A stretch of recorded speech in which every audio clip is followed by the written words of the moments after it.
Ka Sorkar Jylla lengba ka jingelang ka kenhun menteri ka katnyu terigul ber arajar pulai kelasim ya ka rai ban kyntiew no ya ka jingsiu tulop sa nonghikai pre-primary school na ka khat arajar tingka sa ka khat pra hajar tingka sibnai. Unong ai ketien ka Sorkar MDA2 ba polling do ubadeiru menteri badi khmi ya katna tourism uloong ba ka ne ka rai kan kata hadu san point khatwei klor sisnem ya ka pla tingka ka Sorkar bat kindon nyuk spa shipotuli ki school kibanyo jimentoi.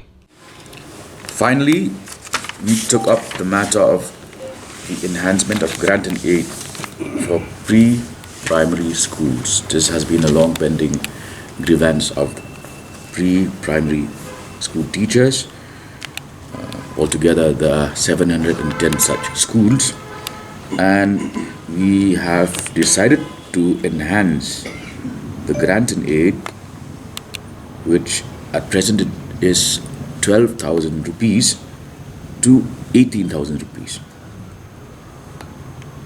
for all teachers belonging to the pre-primary school level.